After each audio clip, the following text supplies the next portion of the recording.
Puji Tuhan, selamat malam Bapak Saudara. Salam semuanya. Saya percaya kita dalam keadaan sehat-sehat semuanya. Walaupun seharian hujan ya, merata seluruh Jakarta. Nggak tahu yang di Kanada, nggak tahu yang di Hong Kong bagaimana. Ya, tapi saya percaya semua ada di dalam perlindungan Tuhan. Kasih karunia Allah melimpah di dalam setiap kehidupan kita semuanya. Oke, tanpa kita sadari, Bapak Saudara, ya, malam hari ini kita akan membahas materi pelajaran kita dari buku 10 tentang akhir zaman. Ini puncaknya nih, ya. Tema yang akan kita bahas malam hari ini, kita akan membahas satu tema, judulnya adalah tentang langit baru dan bumi baru. Wow, ya, tentang langit baru dan bumi baru. Saudara, inilah saudara puncak daripada semua rencana daripada Allah, ya. Setelah babak penyisian berakhir, makanya semua medianya nanti akan digulung habis semuanya, diringkus habis semuanya, ya. Lalu memulai dengan babak baru dengan suasana yang baru. Nah, babak baru dengan suasana baru itulah yang disebut langit baru dan bumi baru, ya. Nah, Saudara, jadi kita tahu ya, ada satu ciptaan baru yang Tuhan akan lakukan, yaitu dekade yang baru, ya. Kapan itu?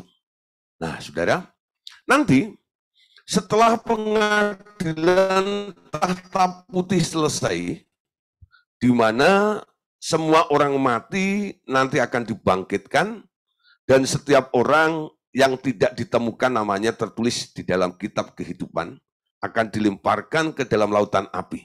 Di situ nanti akan tinggal hasil saringan yang bertingkat-tingkat itu. Bagi mereka disediakan tempat baru, yakni langit baru, bumi baru, karena yang lama dan usang sudah dibuang ke api neraka. Perhatikan Bapak Saudara, ya. Jadi ini merupakan permulaan daripada babak baru di mana nanti akan muncul satu wadah atau tempat yang baru disebut langit baru dan bumi baru itu. Dimulai dari mana? Nanti setelah pengadilan tahta putih, ya. Itu selesai, ya. Jadi pengadilan tahta putih itu merupakan screening yang Tuhan sendiri lakukan sebagai screening tahap akhirnya, ya, di mana semua bangsa-bangsa nanti akan diadili di situ dalam pengadilan tahta putih itu. Nah, siapa yang boleh nanti masuk di dalam langit baru, bumi baru, atau mereka nanti akan diringkus bersama dengan langit bumi lama, langit lama bumi lama, lalu dibuang, dilempar ke api neraka sebagai penghukuman mereka itu, ya. Nah, makanya Saudara, mulai malam hari ini, saya harap Bapak Saudara ikut Tuhan itu harus benar-benar konsisten, ya. Ikut Tuhan itu bukan sekedar hanya pengen diberkati tok, tapi ada target yang harus kita capai, ya. Kenapa Saudara? Targetnya orang Kristen itu bukan sekedar selamat masuk surga, ya. Tapi targetnya orang Kristen itu adalah boleh nanti menjadi penghuni dalam langit baru, bumi baru itu. Nah, di sini ya, ada orang mungkin hari ini baru mengejar tentang mahkota, atau mengejar nanti memerintah bersama dengan Tuhan Yesus di kerajaan 1000 tahun. Oh, boleh saja, bagus, ya. Tapi ada lagi yang perlu Anda kejar, ya. Karena screeningnya, penyaringannya itu sangat ketat dan bertahap-tahap. Jadi kalau kemarin sudah kita bahas, ada pengadilan, ada penghakiman, ya, lalu diakhiri dengan pengadilan tahta putih dibuka itu. Nah, Saudara, ada tingkat-tingkat ya pengadilan di situ. Kenapa? Karena tempat yang baru, yang disebut langit baru, bumi baru itu, nggak boleh didiami oleh orang-orang yang tak memenuhi standar untuk masuk ada di tempat itu, ya. Jadi semua situasinya baru. Kenapa, Saudara? Ya, karena kita tahu, Saudara, selama di bumi ini sebenarnya kenapa kita boleh hidup dan diberi kesempatan ada 100 tahun, ada 60 tahun, 70 tahun, ya, ada 120 tahun, bahkan zaman Adam dulu itu sampai 1000 tahun ya, hampir 1000 tahun. Sebenarnya kita harus tahu bahwa kehidupan di bumi ini hanya tempat pembiakan, ya, pembiakan atau breeding ground sementara saja. Tujuannya untuk membangun, tujuannya untuk mendidik dan masuk dalam penyaringan agar hasil akhir nanti diperoleh manusia yang sempurna serupa dengan gambar anaknya.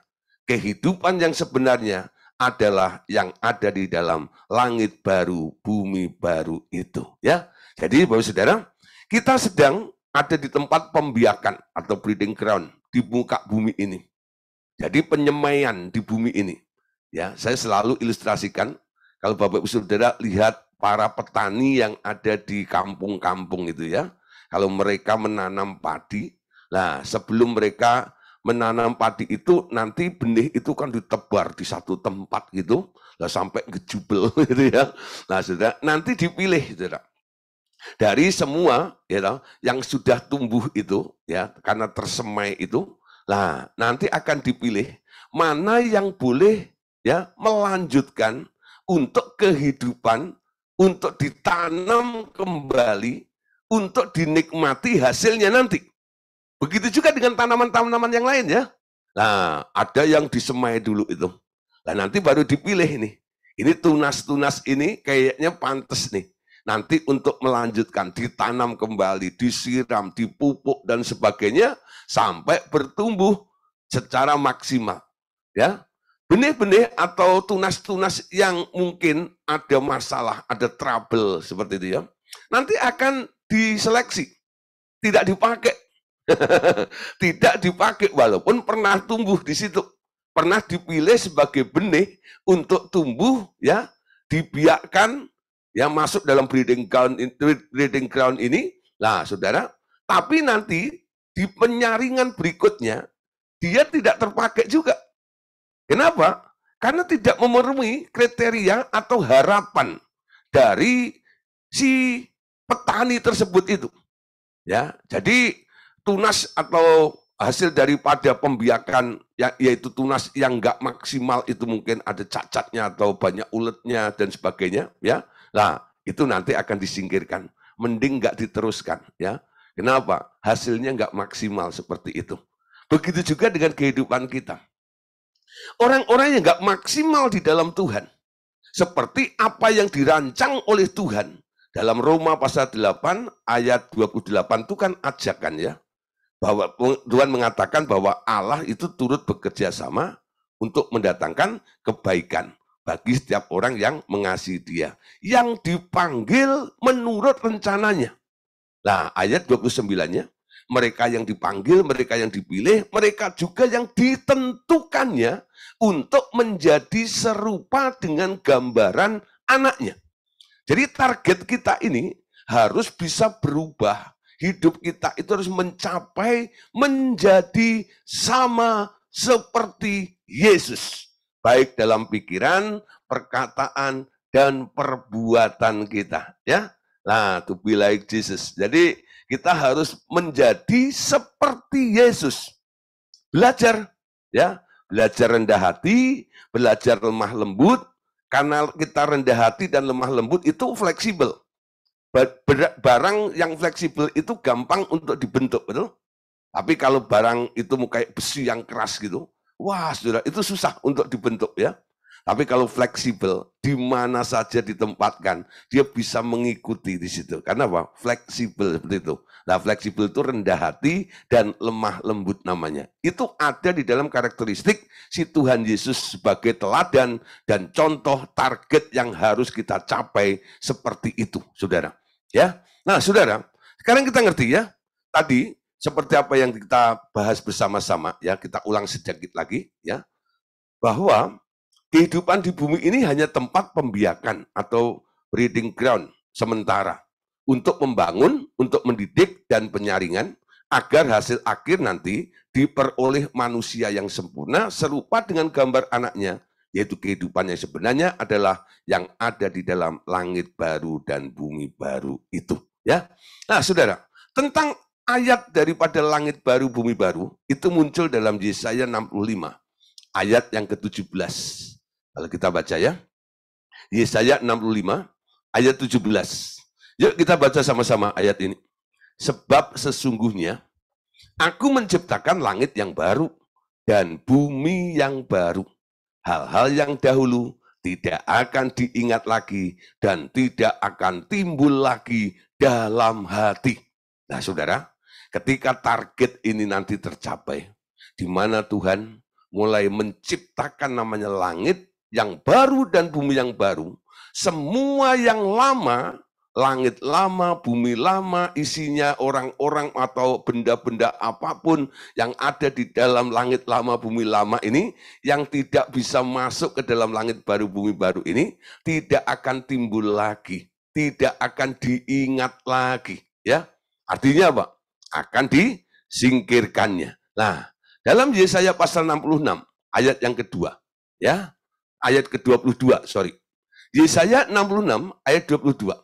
Sebab sama seperti langit yang baru dan bumi yang baru yang akan kujadikan itu, tinggal tetap di hadapanku. Demikianlah firman Tuhan, demikianlah keturunanmu dan namamu akan tinggal tetap. Nah, saudara, jadi ada satu harapan ya, ketika Tuhan sudah mulai melakukan atau membuat sebuah terobosan, yaitu membuat langit yang baru dan bumi yang baru itu dan dijadikan, ada orang-orang dengan keturunannya, namanya juga, yang boleh tinggal, akan tetap tinggal di tempat itu. Nah, siapa yang boleh di sana? Saya harap kita semuanya yang malam hari ini ikut Zoom meeting, kitalah orang-orang nanti yang akan boleh mendiami dan duduk dan tinggal di dalam langit baru, bumi baru itu. Nah, kondisinya seperti apa? Langit baru, bumi baru itu. Nah, 2 Petrus pasal 3, ayat yang ke-13. Nah, baca ya. 2 Petrus 3:13. Tetapi sesuai dengan janjinya, kita menantikan langit yang baru dan bumi yang baru di mana terdapat kebenaran. Nah, apa yang dijanjikan Tuhan dan apa yang sedang Anda nantikan sekarang ya? Dari 2 ayat di atas tadi, ya, kita sudah baca, Yesaya 65 ayat 17, Yesaya 66 ayat 22. Sekarang, Rasul Petrus mengingatkan kepada kita semuanya. Tetapi sesuai dengan janjinya, kita sedang menantikan langit yang baru dan bumi yang baru, di mana terdapat kebenaran. Nah, saudara, malam hari ini, ya, saya ingat sebuah lagu ya. Dulu saya nggak terlalu mengerti ketika saya masih kecil ya. Bapak ibu saya itu kan pendeta. Lalu bawa gitar gitu ya. Terus pernah satu kali itu di teras gitu. Ya, saya mendengar bapak ibu saya itu sedang nyanyi gitu ya. Nah, saudara nyanyi ya satu lagu ya. Oh Yerusalem, kota mulia, hatiku rindu ke sana. Ya. Oh Yerusalem, kota mulia, jreng, ya. Hatiku rindu ke sana. Tak lama lagi Tuhanku datanglah, bawa saya masuk sana. Tak lama lagi Tuhanku datanglah, bawa saya masuk sana. Ya, nah saudara, waktu saya kecil saya nggak gitu ngerti. Lalu mulai belajar ya toh, di SD, SMP ngerti tentang geografi, tentang benua-benua, daerah-daerah. Oh, Yerusalem itu Israel. Saya pikir rindu pergi ke Israel ikut tur dan sebagainya, lalu sampai ke Yerusalem seperti itu ya. Walaupun Bapak Saudara, Anda sudah 2 atau 3 kali sampai ke Yerusalem yang ada di Israel itu, tapi kalau hidupmu tidak memenuhi standar kriteria yang telah ditetapkan oleh Allah, Anda akan tereliminasi. Nggak bisa masuk ke dalam langit baru, bumi baru itu. Screeningnya sangat ketat sekali. Kenapa, saudara? Karena di dalam langit baru, bumi baru, yaitu tempat yang dijanjikan oleh Allah itu, ya, di mana di situ terdapat kebenaran, ya. Yang nggak benar nggak bisa ada di situ. Abu-abu nggak bisa. Benar itu di atas standar namanya baik, betul? Nah, baik itu kan relatif ya. Apa yang Anda pandang baik belum tentu ya. Menurut saya itu baik ya. Tapi kalau namanya benar, apa yang Anda anggap benar itu pasti saya anggap juga benar. Kenapa? Kebenaran itu sebuah standar ya. A ya A, benar itu. Nah, di langit bumi baru nanti, langit baru bumi baru itu, di situ terdapat kebenaran. Gak ada dusta, ya, gak ada tipu daya dan sebagainya. Di situ hanya ada kebenaran di sana. Nah, Bapak Saudara, saya harap ini menjadi sebuah kerinduan bagi kita semuanya, ya. Kerinduan bagi segala zaman, ya. Semua orang kalau menangkap, mengerti apa yang dijanjikan oleh Allah ini, mereka semua akan merindukannya, ya, seperti lagu tersebut. Nah, orang-orang yang merindukan untuk masuk ke dalam langit baru, bumi baru itu, nanti akan punya cara pandang berbeda dengan dunia ini. Mereka, ya, akan memandang, ya, mereka akan memandang bumi ini hanya tempat perantauan. Mereka adalah orang asing di bumi atau pendatang saja dan merindukan tanah air surgawi. Amin. Jadi sekarang kita harus berpikir ya, bahwa kita ada di bumi ini seperti orang merantau. Ya, atau seperti turis, pelancong. Kita punya tanah asal. Tanah asalmu di mana? Nah, inilah tanah air surgawi. Nanti langit lama, bumi lama ini akan dilenyapkan. Ya. Tapi kita punya tanah air surgawi. Itulah tanah air kita, asal usul kita, dan kita akan kembali ke sana, itu ke tanah air, yaitu Yerusalem baru atau langit baru, bumi baru itu. Nah, Bapak Saudara, jadi di dunia ini jangan ada yang berpikir permanen. Ya. Kalau toh Anda punya segala sesuatu, Paulus mengatakan, ya, karena waktu ini singkat, jadi Paulus itu berkata, hidup ini singkat. Hidup ini hanya seperti perantau saja. Ya. Orang yang membeli jangan merasa memiliki, katanya. Jadi semuanya itu hanya fasilitas yang boleh Anda gunakan dan Anda nikmati saja selama Anda ada di muka bumi ini. Jadi hanya sesuatu fasilitas yang melengkapi Anda. Ya. Tapi kalau hatimu mulai terikat dengan bumi ini, nah ini bahaya. Kenapa? Jangan-jangan ketika Tuhan mau tarik Anda untuk keluar dari bumi ini, Anda tidak mau. Kenapa? Anda sudah terikat dengan bumi itu. Tapi saudara, ketika kita tetap terikat dengan bumi, dan buminya sedang diringkus, lalu dibuang oleh Allah, Anda juga akan ikut terbuang nanti. Ya.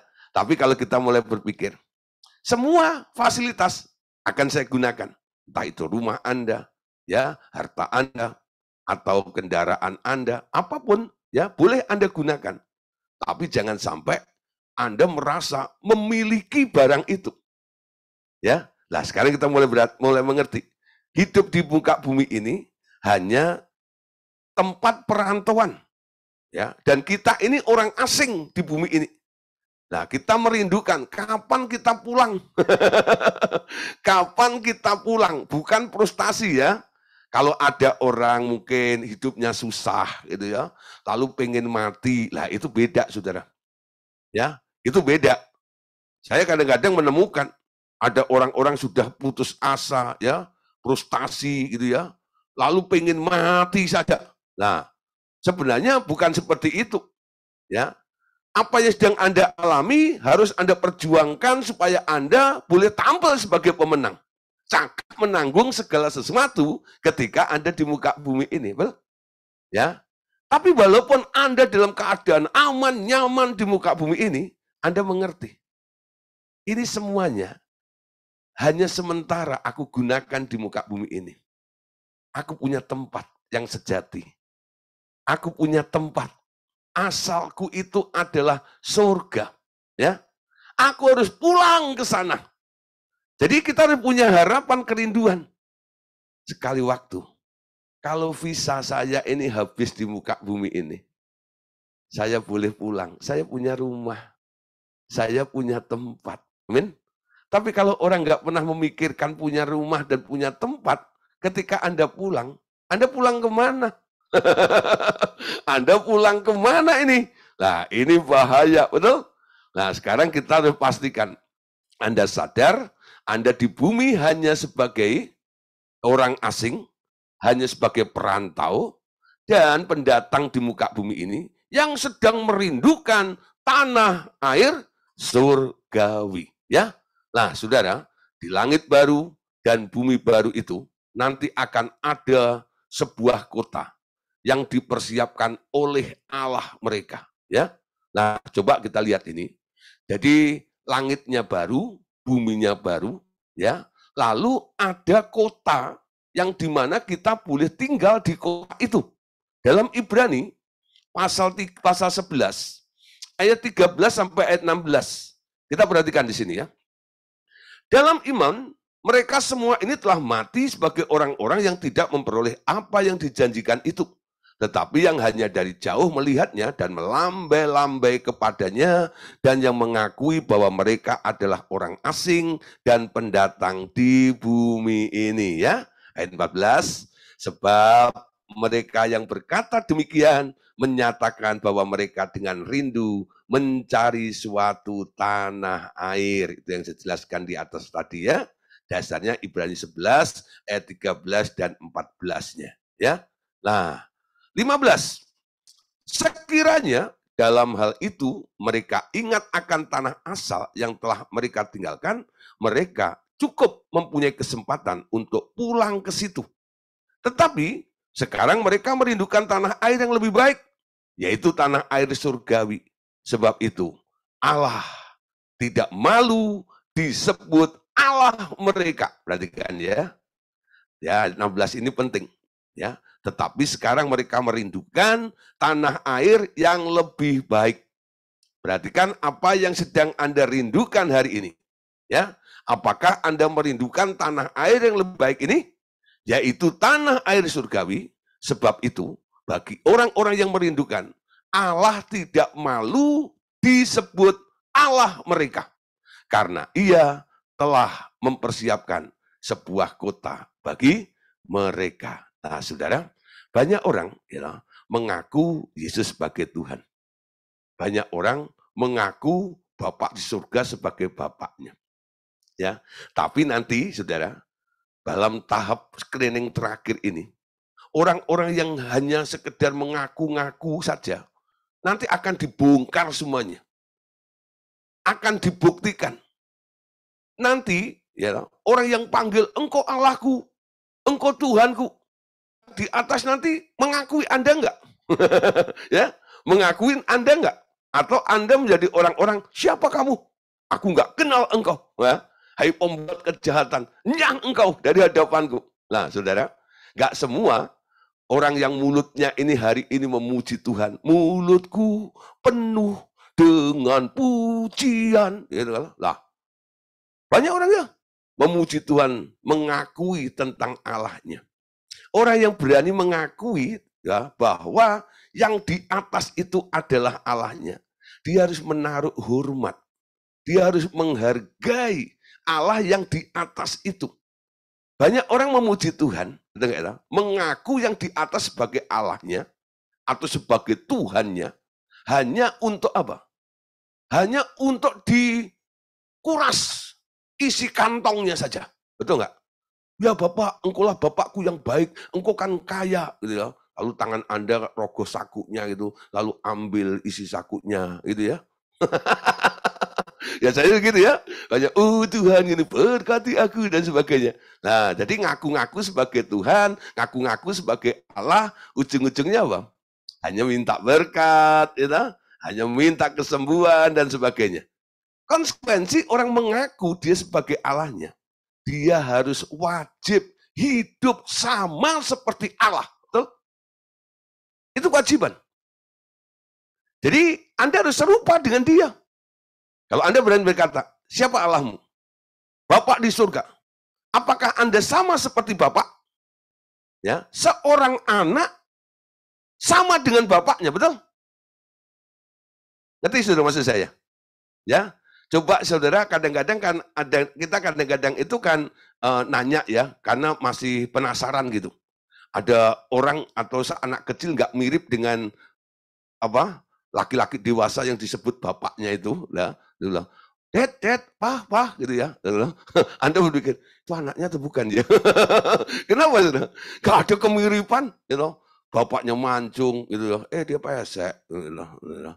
Ya, begitu matanya belok, lah ini matanya sipit. Gitu. Yang itu rambutnya keribu, keriting gitu. Lah ini kok rambutnya lurus, bingung kan ya? Itu anaknya atau bukan? Lah saudara, kalau Anda berani mengatakan itu Bapakku, itu Allahku, itu Tuhanku, ya, Alkitab mengatakan, ya, harus wajib hidup sama seperti apa yang Anda akui itu. Anda harus jadi sama seperti Bapak. Anda harus berubah jadi sama seperti Yesus. Anda harus berubah juga sama seperti Mami Roh Kudus yang membimbing Anda setiap hari masuk ke dalam seluruh kebenaran tersebut. Ya, nah kalau Anda ada kemiripan, karakteristik Allah itu ada terdeteksi di dalam hidup Anda. Ayat 16 ini nanti akan menjadi bagian dalam kehidupan kita semuanya. Ya, dikatakan sebab itu Allah tidak malu disebut Allah mereka, karena ia telah mempersiapkan sebuah kota bagi mereka. Jadi bagi yang nanti Allah tidak malu disebut sebagai Allah mereka, Allah telah mempersiapkan sebuah kota bagi mereka. Nah, ini kotanya seperti ini, saudara ya. Nanti akan saya jelaskan ya tentang kota ini ya. Tapi siapa yang boleh masuk itu ke dalam kota itu? Nah, saudara, ternyata hanya mereka yang menjadi pemenang. Ya, barang siapa menang. Tempat baru yang disebut ya Yerusalem baru, yaitu sebuah kota yang besar sekali. Nanti akan turun dari surga. Sudah selesai dibuat dan terhias indah sekali. Allah juga mempunyai sebuah kemah di bumi baru itu. Ada sebuah sungai mengalir di tengah-tengahnya, walau tak disebutkan. Pasti kota itu juga memiliki danau-danau di sana-sini ya. Nah saudara, Anda yang punya rumah depannya ada danau ya, seperti Pak Tirta di Kanada, ada danau dan sebagainya itu. Nah, dengan membaca ayat ini itu mulai mengerti ya, bagaimana kondisi daripada kota yang dibangun oleh Allah itu nanti ya. Di situ ada sebuah kota yang indah sekali ya, terhias indah sekali. Nah, terus Allah Bapa juga punya kemah atau villa di muka bumi ini, dan di situ banyak sungai yang mengalir di situ. Nah, saudara, sekarang kita lihat ya dalam Wahyu 21 ayat 1 sampai ayat yang kedua ya. Yang dilihat oleh Rasul Yohanes ini memberikan penjelasan kepada kita tentang kota itu. Wahyu 21 ayat 1 sampai yang kedua. Lalu aku melihat langit yang baru dan bumi yang baru, sebab langit yang pertama dan bumi yang pertama telah berlalu, dan laut pun tidak ada lagi. Aku juga melihat kota yang kudus, Yerusalem baru, yang turun dari surga, dari Allah, yang berhias bagaikan pengantin perempuan yang berdandan untuk suaminya. Ya, jadi dalam langit baru bumi baru ini dari surga turun satu kota. Ya, nah ini hanya gambaran saja. Karena di sini disebut ada berhias seperti pengantin, nah ini saya gambarkan ada pengantin seperti itu ya, tapi bukan begini kotaknya ya. Ini hanya seperti berhias seperti pengantin yang berdandan untuk suaminya. Nah, ayat 3 dan 4. Lalu aku mendengar suara yang nyaring dari tahta itu berkata, lihatlah, kemah Allah ada di tengah-tengah manusia, dan ia akan tinggal bersama-sama dengan mereka. Mereka akan menjadi umatnya, dan Allah sendiri akan menyertai mereka dan menjadi Allah mereka. Ia akan menghapus segala air mata dari mata mereka, dan maut tidak akan ada lagi. Tidak akan ada lagi perkabungan, atau ratap, atau tangis, ya, atau duka cita. Sebab segala sesuatu yang lama itu telah berlalu. Ya saudara, dalam langit baru, bumi baru, khususnya di kota Allah yang kudus itu, Yerusalem baru ini, Tuhan Allah akan menghapus segala air mata dari mata mereka. Di situ tidak ada maut, ya, dan tidak ada perkabungan, ya, nggak ada yang mati. Ratap tangis nggak ada, duka cita juga nggak ada ya. Nah, semuanya telah berlalu. Karena apa? Ini benar-benar grace atau sesuatu yang baru. Ayat 5 dan 6. Nah, lanjut dulu ayatnya. Ayat 5 dan 6. Ia yang duduk di atas tahta itu berkata, lihatlah, aku menjadikan segala sesuatu baru. Lalu firman-Nya, tuliskanlah karena segala perkataan ini dapat dipercaya dan benar. Firman-Nya lagi kepadaku, semuanya telah terjadi. Akulah Alfa dan Omega, yang awal dan yang akhir. Orang yang haus akan kuberi minum dengan cuma-cuma dari mata air kehidupan. Perhatikan ayat 7 dan 8-nya. Nah, di sini nih ya. Siapa yang menang? Perhatikan. Siapa yang menang, ia akan memperoleh semuanya ini. Jadi kota itu ya, hanya akan diperoleh oleh siapa yang menang. Ya, dan aku akan menjadi Allahnya, dan ia akan menjadi anakku. 8. Tetapi orang-orang penakut, orang-orang yang tidak percaya, orang-orang keji, orang-orang pembunuh, orang-orang sundal, tukang-tukang sihir, penyembah-penyembah berhala, dan semua pendusta, mereka akan mendapat bagian mereka di dalam lautan yang menyala-nyala dengan api dan belerang. Inilah kematian yang kedua. Nah, saudara, ada screening yang luar biasa ya. Jadi sebelum kota itu dibuka, ya, dan Tuhan paparkan, lalu kita dipersilahkan masuk ke tempat itu. Makanya tadi kita awali bahwa langit baru dan bumi baru ini akan terjadi setelah ya, nanti diadakannya pengadilan tahta putih. Ya, kenapa? Di pengadilan tahta putih itu Tuhan bikin screening. Yang nggak kudus, yang nggak benar, nggak boleh masuk. Ya, kehidupannya baru, saudara. Nggak seperti apa yang ada isinya di langit lama, bumi lama sekarang ini. Jadi kalau hari ini, saudara, Anda lihat ada orang yang nyolong, ada orang koruptor, wah kejahatan merajalela di mana-mana, ada pembunuh ya. Semua situasi buruk yang ada di langit lama, bumi lama ini, nanti tidak akan ada lagi di dalam langit baru, bumi baru itu. Karena tempat itu akan disebut tempat yang kudus, betul? Tempat yang kudus, ya. Jadi nggak ada, ya. Ingat ketika Musa, ya, mau ketemu dengan Tuhan, ya, ketika melihat ada semak belukar yang menyala itu, lalu Musa mencoba untuk mendekat karena pengen tahu. Kok aneh ya? Ada api menyala, tapi semaknya nggak kebakar. Ya, Musa itu sudah biasa hidup di padang belantara. Namanya kebakaran hutan, itu sudah dilihat berkali-kali. Kalau ada api, terus ada mungkin ranting-ranting yang kebakar, itu sudah pemandangan harian lah bagi Musa. Tapi hari itu, dia melihat ada yang aneh nih. Ya, ada api menyala, tapi semaknya nggak kebakar. Dia pengen tahu, gitu, fenomena apa ini. Ketika Musa mau mendekat, Tuhan mencegah, tuh. Musa, tanggalkan kasutmu itu. Nah, ngerti saudara? Saya ya. Saya coba bandingkan. Ya, ini perbandingannya. Ya, yang namanya tempat kudus.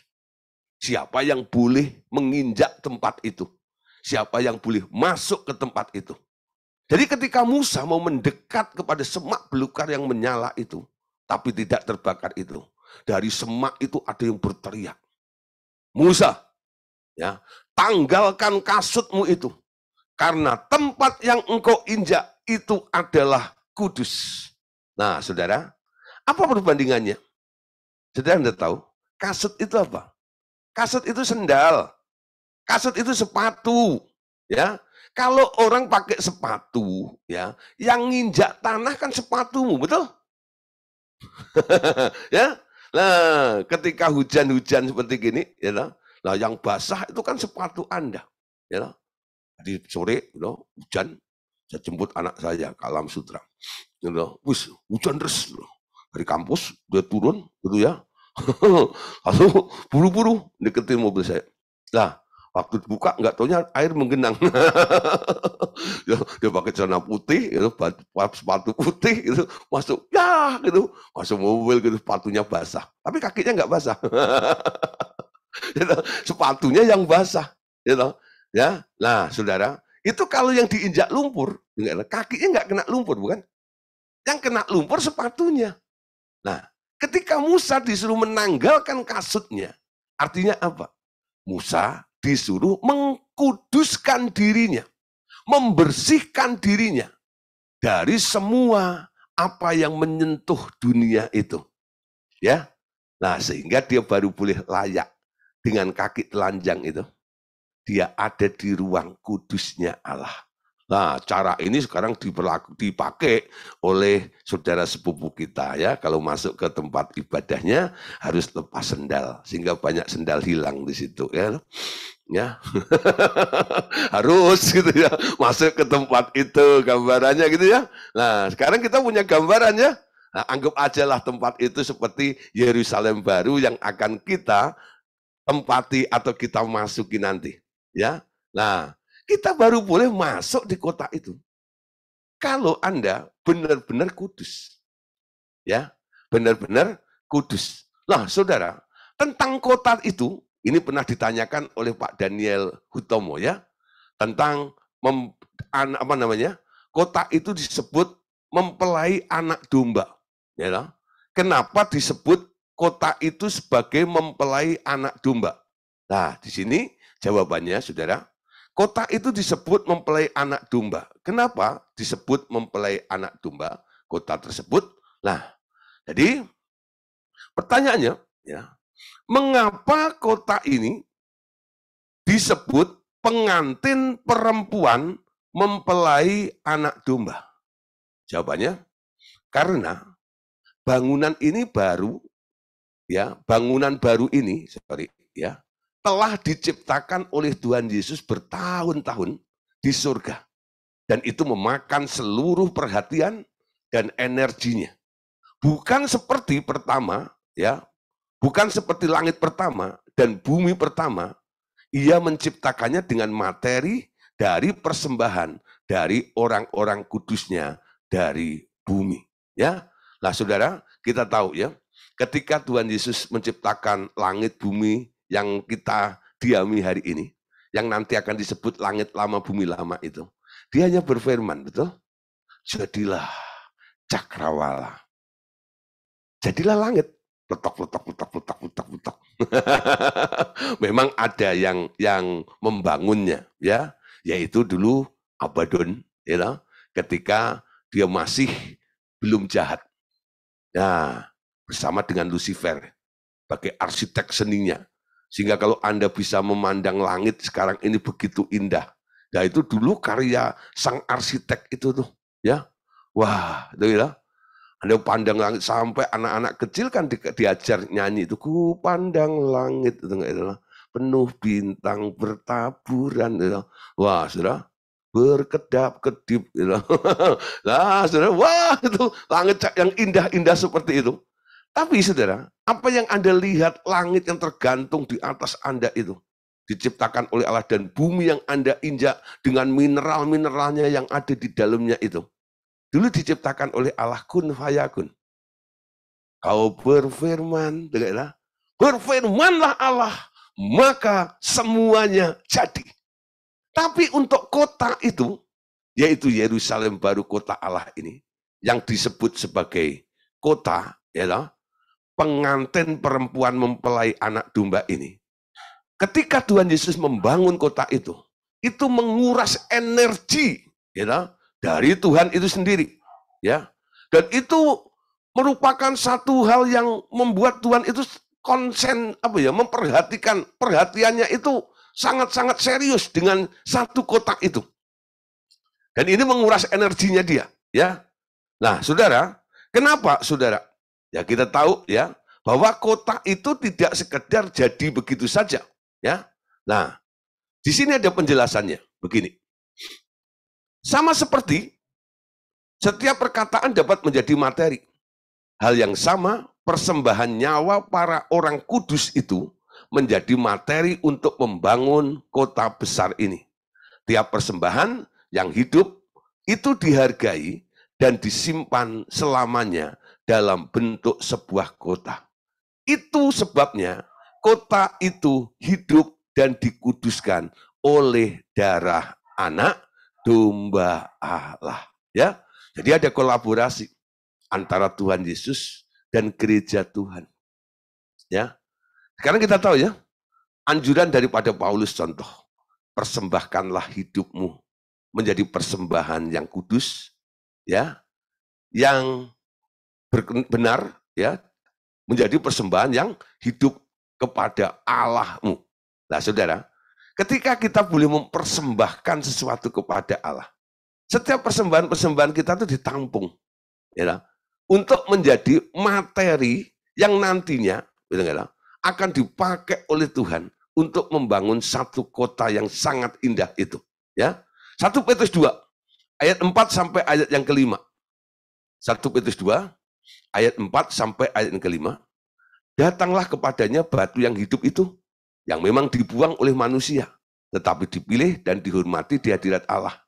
Biarlah kamu juga dipergunakan sebagai batu hidup untuk pembangunan suatu rumah rohani bagi suatu imamat kudus untuk mempersembahkan persembahan rohani yang karena Yesus Kristus berkenan kepada Allah. Ya, jadi setiap persembahan hidup kita itu dipakai, saudara, untuk apa? Menjadi materi dalam bangunan rumah rohani yang nanti akan kita diami bersama-sama di Yerusalem baru kota Allah yang kudus itu. Amin. Nah, kembali kepada kitab Wahyu sekarang.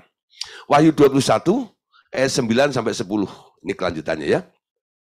Kemudian datanglah seorang dari ketujuh malaikat yang memegang ketujuh cawan yang penuh dengan ketujuh malapetaka terakhir itu. Lalu berkata kepadaku, marilah ke sini, ya, marilah ke sini. Jadi, aku akan menunjukkan kepadamu, kan? Aku akan menunjukkan kepadamu pengantin perempuan mempelai anak domba. Lalu di dalam roh ia membawa aku ke atas sebuah gunung yang besar dan tinggi dan ia menunjukkan kepadaku kota yang kudus itu, Yerusalem, turun dari surga dari Allah, ya. Jadi Rasul Yohanes itu dipanggil oleh Tuhan. Sini, sini, sini, sini. Aku tunjukin ya. Lihat tuh. Ya. Jadi itu loh pengantin perempuan mempelai anak domba Allah. Mungkin pertama kali si Rasul Yohanes itu berpikir, wah ada sosok perempuan gitu ya. Nah, namanya mempelai, ya, pengantin perempuan mempelai anak domba. Nah, sosok yang akan menjadi istrinya Tuhan Yesus seperti itu.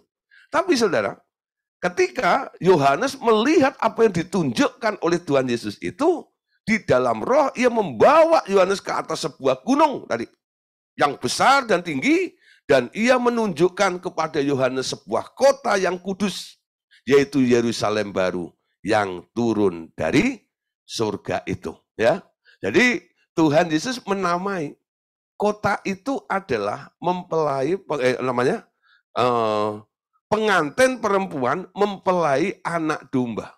Ya, jadi kota Yerusalem baru, kota Allah yang kudus itu, nama lainnya adalah pengantin perempuan mempelai anak domba. Jadi nanti kalau Bapak Ibu Saudara ditanya, kalau sudah mulai mengajar gitu, apa artinya? Nah, Bapak Ibu Saudara bisa jelaskan seperti keterangan-keterangan yang telah kita bahas kemarin, ya, hari ini, ya. Kenapa? Karena ya, kota itu menguras energi dan perhatiannya Tuhan. Dan Tuhan Yesus menampung semua persembahan-persembahan dari orang-orang kudus, yaitu umatnya itu. Nah, nanti akan menjadi materi untuk kota yang kudus, yaitu Yerusalem baru itu. Nah, sekarang ayat 11. Ya, lanjut ayat 11. Kota itu penuh dengan kemuliaan Allah. Wow. Dan cahayanya sama seperti permata yang paling indah. Bagaikan permata yaspis, jernih seperti kristal.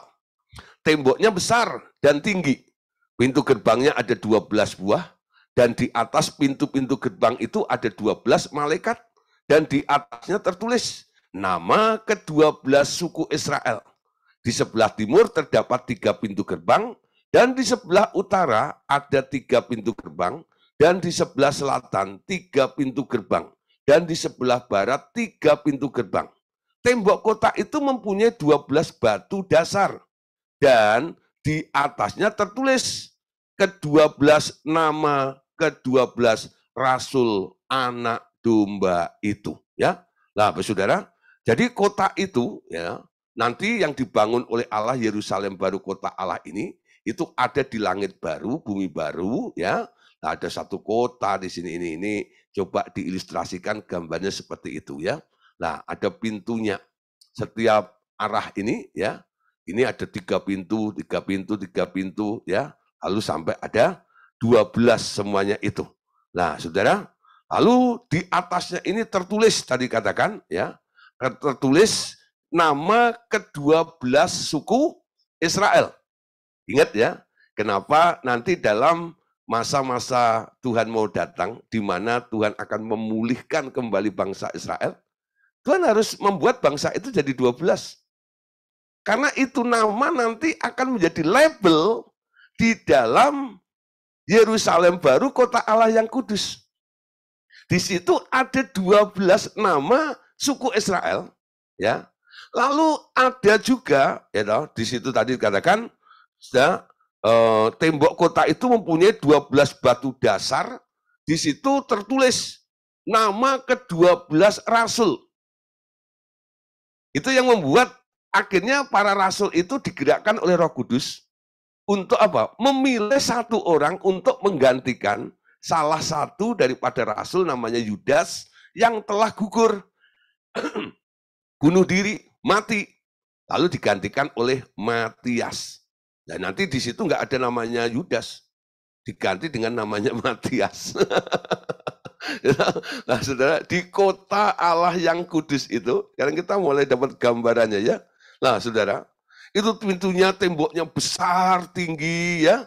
Nah, di situ luar biasa, ya. Di situ ada malaikat-malaikat yang mengelilingi dan sebagainya. Cahayanya sama seperti permata yang sangat indah sekali, ya. Tapi bukan karena matahari. Karena materi-materi yang ada di tempat itu, semuanya kualitasnya itu permata emas. Sehingga apa? Memancarkan sinar semuanya. Nah, saudara, memancarkan sinar semuanya. Nggak butuh penerangan matahari, bulan, bintang, nggak perlu. Ya, ditambah lagi situ. Yang masuk ke situ kan anak-anak terang semuanya. Betul? Jadi semuanya bersinar. Nah, ditambah lagi ada Allah Bapa, ada Tuhan Yesus yang menjadi mataharinya, dan Allah Bapa menjadi mataharinya, dan Tuhan Yesus menjadi lampunya. Di situ dikatakan untuk menyinari, menerangi kota itu. Terang sekali, saudara ya. Nah, saudara, apa yang terjadi dengan kota ini? Ya, coba perhatikan ayat yang ke-15-nya. Lanjut ya. Jadi kita membahas ini berdasarkan apa yang tertulis dalam kitab Wahyu pasal 21. Malaikat yang berkata-kata dengan aku mempunyai satu tongkat pengukur dari emas untuk mengukur kota itu. Nah, ini ukurannya nih. Seperti kota itu serta pintu-pintu gerbangnya dan temboknya. Berarti kan? Kota itu bentuknya 4 persegi. Panjangnya sama dengan lebarnya. Ya. Lalu ia mengukur kota itu dengan tongkat itu. 12.000 stadia. Perhatikan ya. 12.000 stadia. Stadia itu stadion, saudara ya. Nah, stadion. Jadi kalau Anda nonton bola gitu ya. Nah, ini tapi jangan ini nonton bola ini stadion ya. 12.000 stadia. Panjangnya dan lebarnya dan tingginya sama. Ya. Jadi panjangnya 12.000 stadia, tingginya 12.000 stadia, ya. Lebarnya 12.000 stadia. Ia juga mengukur temboknya 144 hasta menurut ukuran manusia yang adalah juga ukuran malaikat. Terus ayat yang ke-18. Tembok itu terbuat dari permata yaspis dan kota itu sendiri dari emas murni, bagaikan kaca yang jernih. Dasar-dasar tembok kota itu dihiasi dengan segala jenis permata.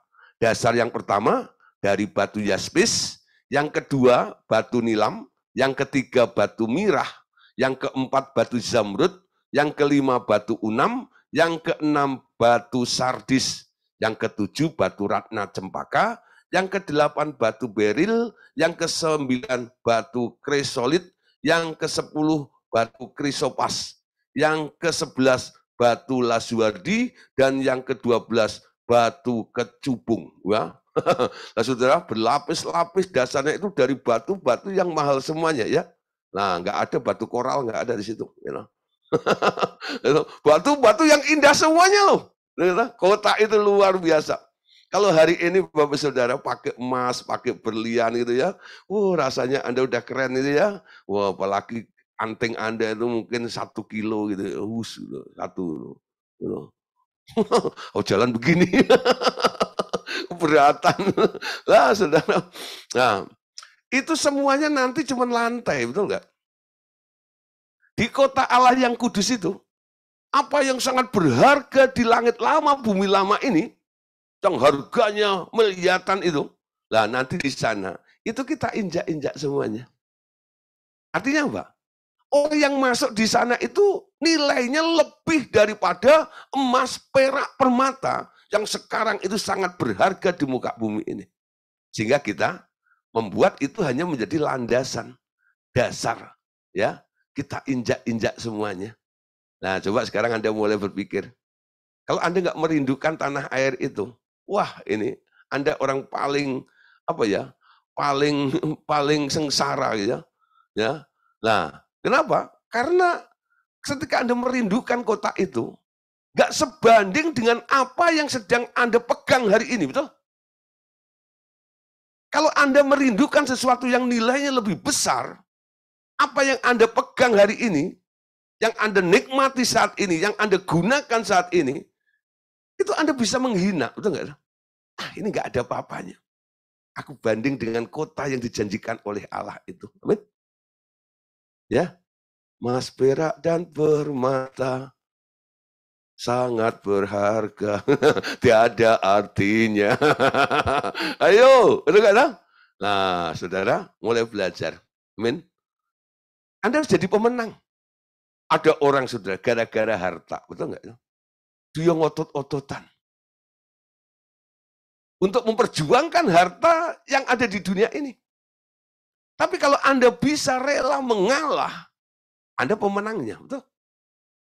Menjadi pemenang.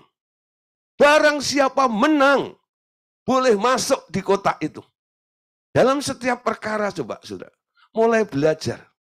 Anda harus muncul sebagai pemenangnya. Amin. Nah, menang versinya Tuhan. Ya, menang versinya Tuhan. Nah, kalau Anda ngotot sampai melukai orang dan gini dan akhirnya Anda dapat, Anda menang secara fisik. Tapi di hadapan Allah, Anda kalah. Betul? Ujian yang Tuhan paparkan di depan Anda tidak Anda kerjakan dengan benar. Harusnya Anda menang, di situ Tuhan menilai, ya masih mempertahankan dunia. Betul nggak? Padahal aku janjikan sesuatu yang jauh lebih besar, lebih dahsyat, lebih mulia dari apa yang sedang Anda perkarakan dengan orang lain itu. Nah, mulai legowo nih. Oke, ambil sajalah. Aku punya yang lebih besar. Ya, aku boleh tinggal di tempat itu. Nah, kita coba saudara, lihat kota itu seperti apa ya. Nah, ini coba ya. Di sini. Nah, tadi dikatakan luasnya 12.000 stadia ya, atau stadion. Ya.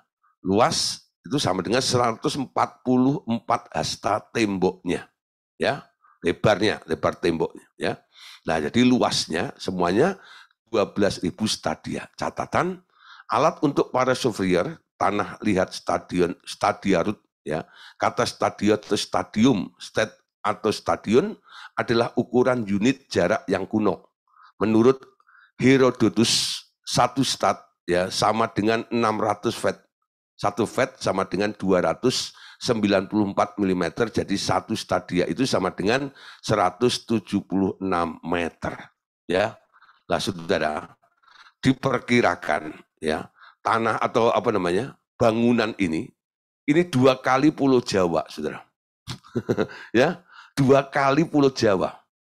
Ya, 2 kali Pulau Jawa, sekitar 2.000 lah, gitu ya, 2.000 kilometer persegi itu. Itu luas sekali loh. 2 kali Pulau Jawa itu. Bentuknya kubus. Bukan hanya melebar rata gitu, enggak. Tingginya juga 2 kali Pulau Jawa. Lebarnya 2 kali Pulau Jawa. Panjangnya 2 kali Pulau Jawa. Ya, kota itu. Nah, nanti tidak diisi dengan manusia fisik yang punya daging. Tapi makhluk-makhluk yang sudah diubah. Ya, manusia yang sudah diubah dalam tubuh kemuliaan. Betul? Yang tidak dibatasi dengan ruang, waktu, dan gerak. Walaupun hanya kelihatannya 2 kali Pulau Jawa, tapi itu cukup besar, sudah. Untuk apa? Menampung roh-roh nanti yang telah diangkat dan dalam tubuh kemuliaan boleh tinggal di dalam kota Allah yang kudus itu. Ya, nah saudara, kita lihat berikutnya tentang kota ini. Ayat 21 sampai 22. Ya, 23. Ke-12 pintu gerbangnya, ke-12 pintu gerbang itu adalah 12 mutiara. Setiap pintu gerbang terdiri dari 1 mutiara dan jalan-jalan kota itu dari emas murni bagaikan kaca bening. Wow, ya, kayak berjalan di atas air aja nih, ya. 22. Aku tidak melihat bait suci itu di dalamnya. Sebab Allah, Tuhan yang Maha Kuasa adalah bait sucinya. Demikian juga anak domba itu. Kota itu tidak memerlukan matahari dan bulan untuk menyinarinya. Sebab kemuliaan Allah menerangi. Dan anak domba itu adalah lampunya. Ya. Nah, jadi kemuliaan Allah Bapa itu meneranginya dan kemuliaan daripada Tuhan Yesus itu sebagai lampunya. 27. Ya, lompat ya, 24, 27. Bangsa-bangsa akan berjalan dalam cahayanya dan raja-raja di bumi membawa kekayaan mereka kepadanya. Dan pintu-pintu gerbangnya tidak akan ditutup sepanjang hari. Ya, nggak ada maling, sudah. Sebab malam tidak akan ada lagi di sana dan kekayaan dan hormat bangsa-bangsa akan dibawa kepadanya. Tetapi tidak akan masuk ke dalamnya sesuatu yang najis. Perhatikan ya. atau orang-orang yang melakukan kekejian atau dusta, melainkan hanya mereka yang namanya tertulis dalam kitab kehidupan anak domba itu. Jadi kota itu hanya didiami oleh orang-orang yang namanya tertulis dalam buku kehidupan anak domba itu. Ya, saudara, saya harap saudara, semua yang percaya malam hari ini, kita adalah orang-orang yang namanya tercatat dalam kehidupan anak domba. Sehingga Anda boleh masuk dalam kota itu. Nah saudara, ada nubuatan yang pernah dinubuatkan oleh Daniel maupun oleh Rasul Yohanes ya, tentang adanya sesuatu perkara di depan hari nanti. Lalu ada nubuatan-nubuatan yang termeterai, tapi juga ada nubuatan-nubuatan yang tak termeterai. Nah, apa itu nubuatan yang termeterai, saudara? Nubuatan tak termeterai dulu. Ya, ada nubuatan yang harus dimeteraikan, yakni nubuatan Daniel tentang hal-hal yang akan datang. Tapi kitab Wahyu hasil tulisan Yohanes itu tak boleh dimeteraikan.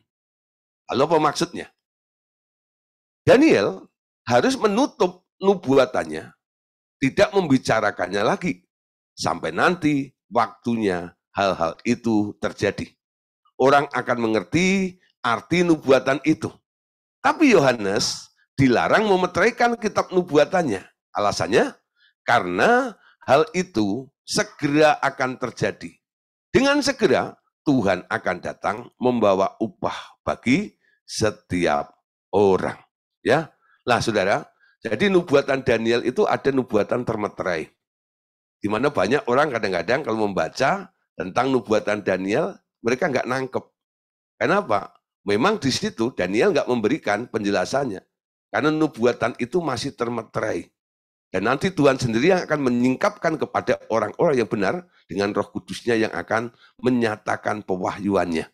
Tapi ketika Rasul Yohanes di Pulau Patmos mendapatkan nubuatan itu, kitab Wahyu itu walaupun agak serem, tapi kalau Anda mau memperhatikan, Anda mengerti ya apa yang akan terjadi gitu ya. Nah, kenapa? Karena itu kejadiannya mendekati. Dan ada juga yang akan masuk untuk mengalaminya ada di situ. Makanya nubuatan dari Yohanes itu tidak termeterai. Jadi semua orang bisa memahami. Tapi banyak orang kan nggak suka membaca kitab Wahyu. Baru ikut pengajaran dalam akhir zaman seperti ini, terpaksa nih, ya, materinya dipakai nih satu pasal gitu ya. Tanpa sadar Anda membaca satu pasal tadi. Tentang langit baru, tentang Yerusalem baru, tentang apa? Kerajaan 1000 tahun, tentang meterai-meterai, tentang sangkakala dibunyikan dan sebagainya. Nah, itu sengaja saya ambil ayat-ayatnya supaya Bapak Saudara ya belajar membaca apa yang ditulis oleh Rasul Yohanes dalam kitab Wahyu. Karena itu perlu Anda tahu. Itu merupakan nubuatan yang tak termeterai, ya. Nah, itu segera akan terjadi. Nah, itu tadi tentang Wahyu 21. Sekarang kita lompat, ya, kita naik kepada Wahyu 22 sekarang. Ya, kita baca ya, Wahyu 22 ayat 1 sampai ayat yang kedua. Nah, ini kelanjutannya. Lalu ia menunjukkan kepadaku sungai air kehidupan yang jernih, bagaikan kristal, dan mengalir keluar dari tahta Allah dan tahta anak domba itu. Di tengah-tengah jalan kota itu, yaitu di seberang menyeberang sungai itu ada pohon kehidupan yang berbuah 12 kali tiap-tiap bulan sekali. Dan daun pohon itu dipakai untuk menyembuhkan bangsa-bangsa. Ya, ayat 3. Tidak akan ada lagi yang terkutuk. Tahta Allah dan tahta anak domba akan ada di dalamnya. Dan hamba-hambanya akan beribadah kepadanya. Dan mereka akan melihat wajahnya. Dan namanya akan tertulis di dahi mereka. Malam pun tidak akan ada lagi di sana, dan mereka tidak memerlukan cahaya lampu dan cahaya matahari, sebab Tuhan Allah menerangi mereka, dan mereka akan memerintah sebagai raja sampai selama-lamanya. Ya, lompat ayat 6 dan 7. Lalu ia berkata kepadaku, perkataan-perkataan ini dapat dipercaya dan benar. Dan Tuhan Allah yang memberi roh kepada para nabi telah mengutus malaikat-malaikatnya untuk menunjukkan kepada hamba-hambanya apa yang harus segera terjadi. Nah ini ya 7 ya. Sesungguhnya aku datang segera. Berbahagialah orang yang menuruti perkataan-perkataan nubuat kitab ini. Jadi kitab Wahyu itu harus dituruti. Karena ini nubuatan yang akan segera terjadi. Ya. Nah, terus 8:9. Dan aku Yohanes, akulah yang telah mendengar dan melihatnya semuanya itu. Setelah aku mendengar dan melihatnya, aku sujud di depan kaki malaikat yang telah menunjukkan semuanya itu kepadaku untuk menyembahnya. Tetapi ia berkata kepadaku, jangan berbuat demikian. Aku adalah hamba sama seperti engkau dan saudara-saudara seimanmu, para nabi dan semua mereka yang menurut segala perkataan kitab ini. Sembahlah Allah. 10. Lalu ia berkata kepadaku, jangan memeteraikan perkataan-perkataan nubuat kitab ini sebab waktunya sudah dekat. Ya, siapa yang berbuat jahat, biarlah ia terus berbuat jahat. Siapa yang cemar, biarlah ia terus cemar. Dan siapa yang benar, biarlah ia terus berbuat kebenaran. Siapa yang kudus, biarlah ia terus menguduskan dirinya. Sesungguhnya aku akan datang segera dan akan membawa upahku untuk membalaskan kepada setiap orang menurut perbuatannya.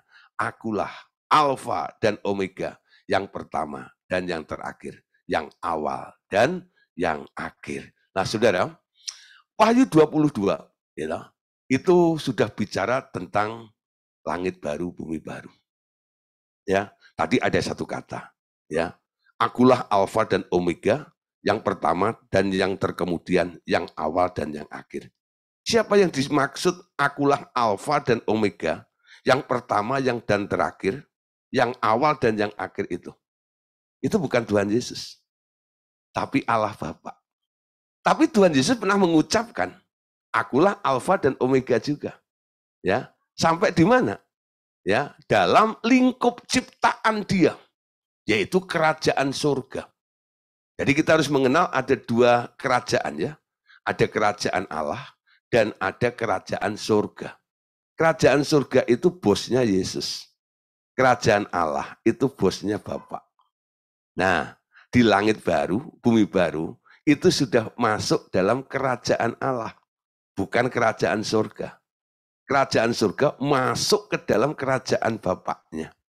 Yesus masuk ke dalam Bapaknya, menundukkan diri kepada Bapaknya, sehingga Bapak menjadi yang utama dari semua yang utama. Jadi ini bicara tentang Allah Bapa.